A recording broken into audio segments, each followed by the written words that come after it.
Fabulous people, welcome to the channel for all the babes who create their own life trends.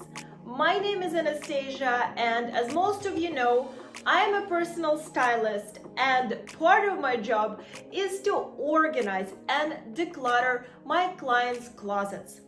Trust me, throughout the years, I've seen it all, and I have a very special, proven method of how to organize and declutter any closet. So today I'm going to share with you my 5 easy ways to declutter and to organize your wardrobe for 2022. It doesn't matter how messy it is, it doesn't matter how big or small it is, it doesn't matter that it is so bad that you're even scared to get started. Trust me, I got you. So today, let's do it together. It's more fun that way anyway. And I promise, by the end of this video, you will have a nicely organized closet, a well-functioned wardrobe that will not only save you tons of time in the morning when you're getting ready for work or school or any other activity of the day, but it will also help you to organize your thoughts and your life in general. It works like magic every single time. I cannot tell you how many times after I organized my client's wardrobe or closet, they reached out to me and said, Anastasia, I cannot believe it. I met my soulmate, or I got a job promotion, or I was finally able to stick to my fitness and meditation routine. Here I am, changing lives one wardrobe at a time. And today it is your turn. Now, before we begin, please remember to smash that like button. And if you're new to my channel and my vibe and the vibe of this channel resonates with you, please consider subscribing. All right, fabulous people, let's get organized. All right, the first thing that you will need are 5 boxes.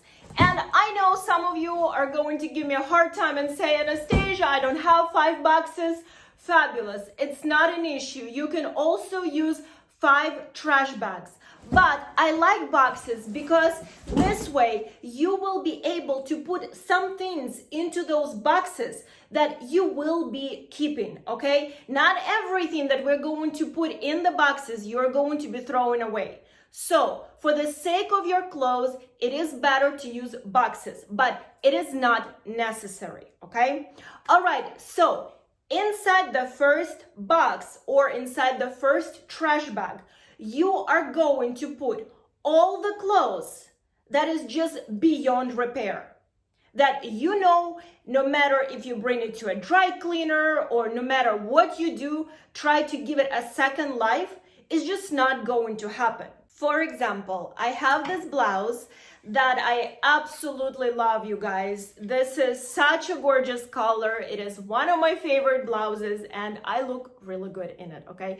But here's the thing. The more I wore this blouse and the more, of course, deodorant has done its job. And now I have deodorant stains on this blouse that no matter what I do, they're just not coming off. So things like that will go into that box. Inside the second box, you are going to put all the things that you never wore before. You bought those things, but then you just ended up not wearing it. Maybe you kind of liked it at the store and then you brought it home and you're like, I really don't know how to pair it with the rest of my wardrobe. Or maybe it was a trendy thing at that time and you tried it and you weren't really sure about it. So now it's just sitting in your closet. For example, these things right here. Guys, when I got them a few years ago, I thought these things are amazing. They were so popular, they were so in style, so on trend, and I couldn't wait to wear them. But then when I brought them home and started pairing them with the rest of my outfits and swimsuits, and I was like, I just really don't like it that much. And I put them aside, and it's been over 3 years, and to this day, I have not worn them, maybe once. So this kind of things will go into the second box, and obviously you will not throw them away. You will donate them, or you will give them to your friends or colleagues or relatives or family members who really can care less about trends, or maybe they just like this particular item. We all have different tastes. And fabulous, if you're hesitant, should I donate this item or should I keep it? The golden rule is, if you haven't worn that thing in over 6 months, you're not going to wear it. Now, inside a third box, you are going to put all the things that need alterations. Maybe a button on one of your dresses or blouses or shirts fell off, or maybe a zipper broke, or maybe your jacket became too big or too small, like this one right here. I actually cannot wait to take it to the tailor because I did lose quite a bit of weight this past 6 months, and it wasn't intentional by no means, but now this jacket is too big on me, so I need to take it to a tailor and have it tailored. Now, here's the thing, and this is the deal between you and me. You have 1 day to take all that stuff that you pre-select for the tailor to a tailor, okay? Do not wait more than 1 day, because otherwise it's going to be sitting inside that third box collecting dust. And if you do not have a good tailor, then I strongly recommend to find one in your area. Now, once you find a good tailor, become best friends with that person. I'm not even kidding, because a good tailor can make such a huge difference in the way your clothes looks on you. That is why in Italy, where I live now, every single Italian, no matter how old they are, they all have a tailor. And that is why Italians always look so stylish and put together. Now, inside the fourth box, we are going to put all the seasonal clothes. You should never have winter wardrobe mixed with the summer wardrobe. If this is winter, for example, right now we're in the middle of the winter, if this is winter season, then make sure that all your spring, summer clothes is put away, okay? And then inside the fifth box will go all the things that are important to you, like a wedding dress, or maybe a sweater that your grandmother made for you, or maybe Halloween costumes that you absolutely love, but you're just not going to use them in your everyday life. Now, fabulous. This first organization tip is very important. Please do not skip it, because if you skip this step, you will always end up with cluttered closet, and you will keep buying more and more things.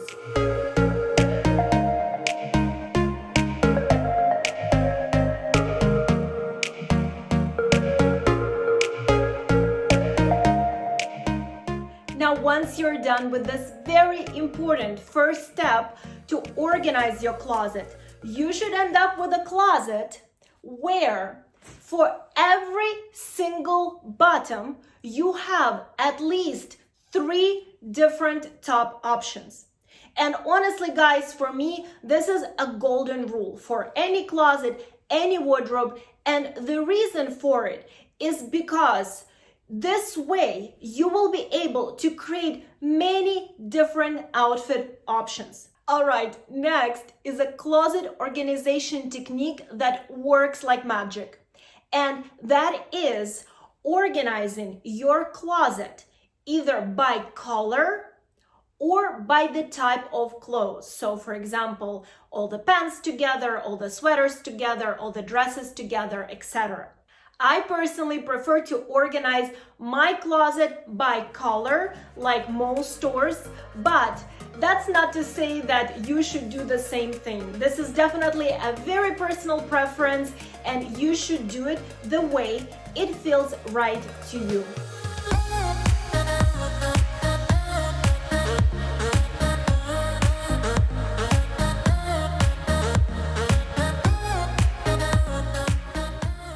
fabulous people, are you ready?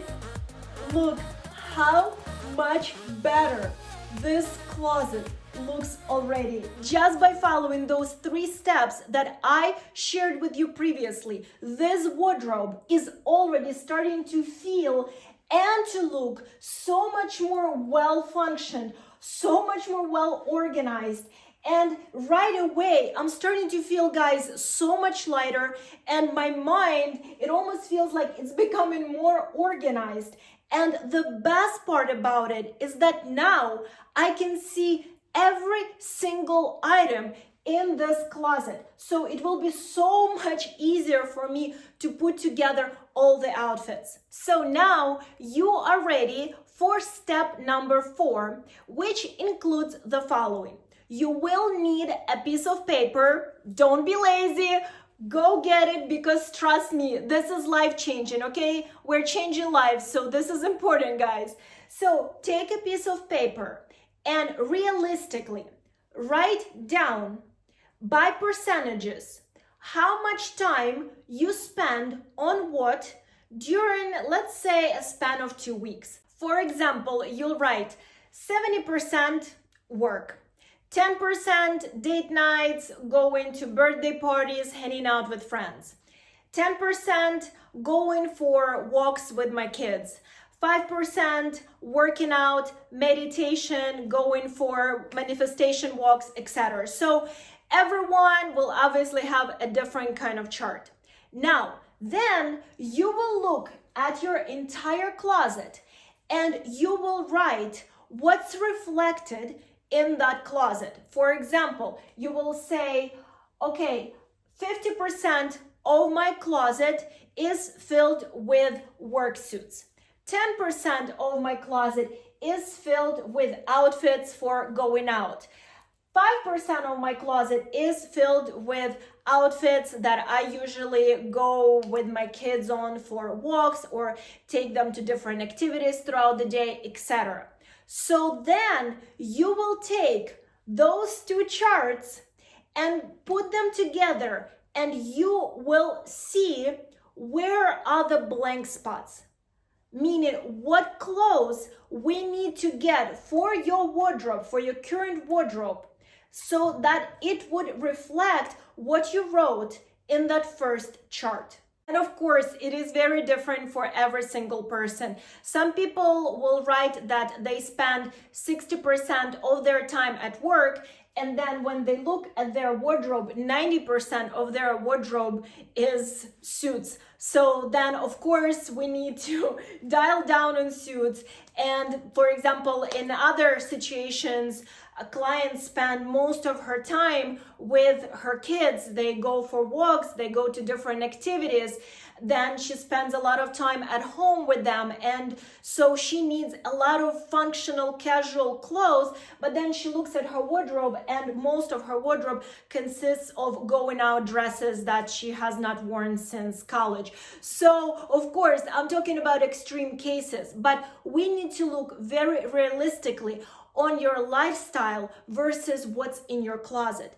And then based on that, we create a list of items that are missing. And that is one of the reasons why a lot of people actually prefer personal stylists to clean and organize their wardrobe, because in the process, they will also be able to create a unique style for you. Then create a list of all the items that are missing, and then go shopping for you with that list. Now, when you create the list of all the things that you need to get for your wardrobe, you need to make sure that you are not just writing down, oh, I need a white blouse or I need a pair of jeans. You need to be extremely specific. What kind of jeans, what kind of sweater, what kind of pants you need based on your color palette, based on your body type, and many different things. For example, if you need a white blouse, do not just write in that list white blouse. You need to be very specific. So you need to write, I need a slim fit, or I need an oversized, I need a button down, I need it without any details, or I need a nice bow in the middle. You need to be very specific, because once you go shopping, trust me, if you're not specific, you are going to end up buying something completely different, something that you do not need, probably something that doesn't even work for your body type, or maybe you will end up buying, what happens a lot of times, is another shirt of exactly the same style that you already have. So this is why it is very important to write in all the details every single item that you need to get. One of my favorite closet organization hacks is to hang everything on the same style hangers. And I tell this to all of my clients. Make sure that you invest in nice hangers and throw away all those wire hangers that you brought from dry cleaning. And trust me guys, that will not only have your closet look organized and put together, but it will also save your clothes from being ruined. These hangers are no good for your clothes, okay? This is not something that you need to have in your closet. And I'm going to show you right now, guys, how by putting all the clothes on the same style hangers will make your closet so much more appealing, so much more organized and well functioned. Just watch. Are you guys ready to see it? Look how much more organized and put together this closet looks. It is incredible. I'm telling you, don't underestimate the power of same style, same color hangers. And finally, my final tip, it's a bonus tip, is make sure that all your pair of pants or blouses or whatever are all hang on different hangers, not on the same hanger like in this case. Because what happens then, if you put 2 pair of pants or 3 pair of pants on the same hanger, you will end up always using the pair of pants that is hanging on the top, and you will forget completely about the other 2 pair of pants that you have over here. So you need different hanger for every single piece of clothes. I cannot believe it's already getting dark outside. I definitely spent a lot of hours on organizing this closet, and I want to thank you for organizing and decluttering your closet with me today. I truly hope that you got a lot of closet organization ideas. And if you still have any questions for me, please remember to leave me a comment down below. Or if you want to organize your closet with a professional wardrobe organizer like myself, then definitely send me an email and we'll do it together. All right, fabulous people, before you go, please remember to smash that like button if you haven't done so. And I truly hope to see you all in the next video. So please remember to subscribe. All right, fabulous. I'll see you. Ciao.